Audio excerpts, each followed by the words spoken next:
मुल्क का पहला सिटीजन मैं हूं, तुम भी मेरे साथ रह रहे हो। मेरा मुल्क, ये कायनात अल्लाह की, मैं अल्लाह का बंदा, इसकी हिफाजत सबसे पहली मेरी जिम्मेदारी। हमारे मुल्क हिंदुस्तान से हमसे ज्यादा अल्लाह की कसम कोई मोहब्बत नहीं कर सकता, और कोई मुसलमान अगर कम कर रहा है मेरी नजर में जाहिल है, क्योंकि ये तेरा मेरा सबका मुल्क है। हम अल्लाह के मानने वाले, अल्लाह की पैदा की हुई जगह है। ये हिंदुस्तान, ये हिंदुस्तान, ये हिंदुस्तान हमारा है।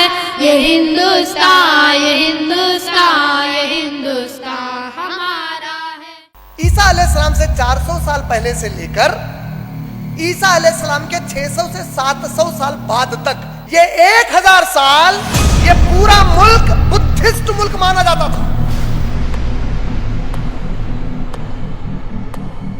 ह्यूनसांग, फ्यूसेन, वो लोग आकर जिस जगह पर रुके थे वो जगह आज के अयोध्या से 60 किलोमीटर दूर थी। उनकी किताबों में वो लोग बताए कि यहां पर अक्सरियत उन लोगों की थी जो बुद्धिज्म से मुतासिर। मैं ये बोलना चाह रहा हूं, ये पूरी बात बोल के जरा हमारे प्यारे प्यारे भाइयों से पूछो, आपके इतने प्यारे अमन वाले मजहब को ये लोग कहीं को छोड़ दिए थे? गौतम बुद्धा, अशोका कहीं को छोड़े? इस्लाम नहीं आया था। आपका मजहब अमन वाला, आपका मजहब शांति वाला, आपके मजहब के जैसा दुनिया में कोई मजहब नहीं है। आप सब लोगों को बर्दाश्त करते। गौतम बुद्धा आप लोगों को बर्दाश्त नहीं करके कहीं को छोड़े। अशोका जी कलिंगा की जंग के बाद आप लोगों को क्यों छोड़ दिए?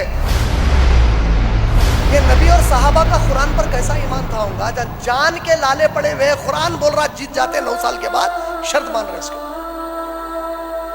ये ईमान हमारा कहां गया मेरे भाई? हमारा ईमान कहां गया? अल्लाह बोल रहे इसको पकड़ लो। सूरह नूर की आयत नंबर 55, तुम तौहीद पर कायम हो जाओ, मैं तुमको जमीन की हुकूमत दूंगा। अल्लाह ताला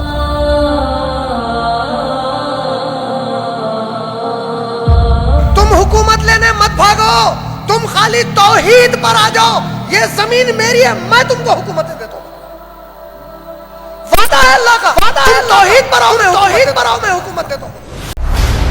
तमाम तारीफें अल्लाह के लिए जो तमाम कायनात का रब है। ऐ मेरे नबी, अगर मैं कायनात का रब हूं तो उस पूरी कायनात के लिए रहमत आपको बनाकर भेजा है। आप तमाम इंसानों के नबी, आप जानवरों के नबी,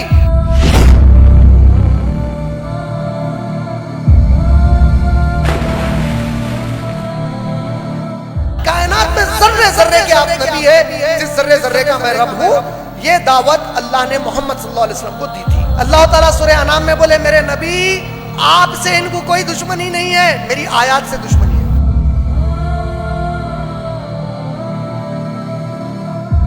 वरना यही कौम तो आपको अल अमीन बोली ना, यही कौम तो सादिक बोली। झगड़े हो गए तो आपको बुलाए, अचानक क्यों बदल गए? आपसे नहीं मेरे नबी, इससे दुश्मनी। आप जब तक इसको थामे हुए हैं, अल्लाह का दुश्मन आपका दुश्मन है। आप इसको जिस दिन छोड़ दिए, अल्लाह का दुश्मन आपका दोस्त, उस दिन से अल्लाह आपका दुश्मन है। अल्लाह आपका फिरका बंदी है कहीं तो कहीं पर जाते हैं। क्या जमाने में पनपने की यही बातें हैं? क्या फर्क रह गया मेरे भाई? 4 तबके 3000 में बटे हुए, फिर 25000 में बटे हुए। जब मैं शुरू में बोला तो आप लोग कैसा सुने, रे कितने बटे हुए? हम क्या कम बटे हुए हैं? गिनो, हम भी उनसे ज्यादा निकल जाएंगे आज। जो मौलवी बांट रहा ना आज के दौर में, अगर मेरा बस चले तो मैं तो ऐसी हुकूमत से गुजारिश करूंगा, गर्दन आके मारो इनकी रोड के ऊपर जो ये कौम को बांट रहे। क्या हालात आ गए मेरे भाई? तुम्हारे घर के बाहर कोई तुमको काटने बैठा हुआ है और तुम अंदर की लड़ाइयों से फुर्सत नहीं निकाल रहे। कब तक लड़ते मेरे भाई? मैं बोल रहा हूं ना, हम सुन्नी मुसलमान, सुन्नी जमाते इस्लामी, तबलीगी जमात, बरेलवी, देवबंदी, सलफी, जमाते इस्लामी, ये पूरे अपने भाई हैं। मुसलमान है, सुन्नी, हम भाई हैं। हमारे कितने भी इख्तिलाफात, हम एक दूसरे का जिस्म का हिस्सा हैं। अगर हम आपस में लड़ेंगे ना तो काट के टुकड़े कर देंगे, झाग से कमजोर कर देंगे हम लड़ने की वजह से। क्या हमारे नबी सल्लल्लाहु अलैहि वसल्लम आज होते तो हमारी एक कैफियत को बर्दाश्त करते? کیا اللہ کے نبی صلی اللہ علیہ وسلم ہم نے ان سے خوش ہوتے؟ یہ میرا نبی سکھا کر گئے آپ کو اور مجھے، کیا یہ سکھا کر گئے کہ یہ سکھا کر گئے کہ کرو، اس پر عمل کرو اور اس کے ماننے والے بن جاؤ؟ کب سدھریں گے میرے بھائی، کب سدھریں گے آخر ہم لوگ؟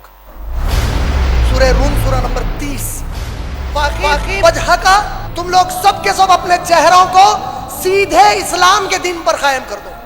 فطرت اللہ التی فطر الناس علیہ، اللہ نے انسانوں کو اپنی فطرت پر پیدا کیا ہے۔ اللہ کی فطرت خالص ہے، اللہ کی فطرت میں کوئی ٹکراؤ نہیں ہے، صاف سیدھی فطرت ہے، اس پر میں نے پیدا کیا ہے۔ اور پھر اللہ نے کیا کہا؟ ذالک الدین القیم، یہ وہ دین ہے جو قائم کیا ہے اللہ نے تمہارے لیے۔ ولیکن اکثر الناس لا یعلمون، لیکن اکثر انسان یہ نہیں جانتے کہ اسلام اللہ نے ان کے لیے پسند کیا ہے۔ اس کے بعد اللہ نے کہا توبہ کر کے اللہ کی طرف پلٹو، واتقوہ، اور اس سے ڈرو، واقیموا الصلاۃ، اور نماز کے پابند ہو جاؤ، ولا تکونوا من المشرکین، اور مشرکوں کی طرح مت ہو، کیونکہ مشرک نماز نہیں پڑھتے، ان کی طرح مت ہو جاؤ۔ اور اس کے بعد اللہ نے کیا کہا؟ اللہ نے اس کے بعد کہا من الذین فرقوا دینہم، ان میں کچھ انسان ہیں جنہوں نے میرے اسلام کے ٹکڑے کر دیے اور اس کو ٹکڑوں میں، فرقوں اور ٹکڑوں میں بانٹ دیا، اور ہر گروپ، ہر فرقہ، ہر جماعت جو کچھ اس کے پاس ہے اس سے بڑی مطمئن ہے۔ میرے بھائی، ہمارے لیے اللہ کی طرف سے ابھی بھی وقت ہے، ہو سکتا ہے کہ ہم کو ہماری زندگی میں یہ موقع نصیب ہو یا نہ ہو، پتہ نہیں کہ ہم پر وہ عذاب آئے گا یا ہمارے بعد والوں پر عذاب آئے گا، لیکن اگر ہم پر نہیں بھی آیا تو قیامت میں یہ ضرور پوچھا جائے گا تجھے مسلمان بنا کر پیدا کیا تھا، میرے دین کی خدمت کتنی کر کے آیا؟ آپ کی جو بھی صلاحیت ہے اس صلاحیت سے اپنی دین کی خدمت کیجئے، اس کو اضافہ کیجئے، وقت اسلام کی دین کی خدمت کے لیے نکالیے، اس کتاب کو دوسروں تک پہنچانے والا بنیے اور اللہ کے پاس نجات پائیے انشاءاللہ۔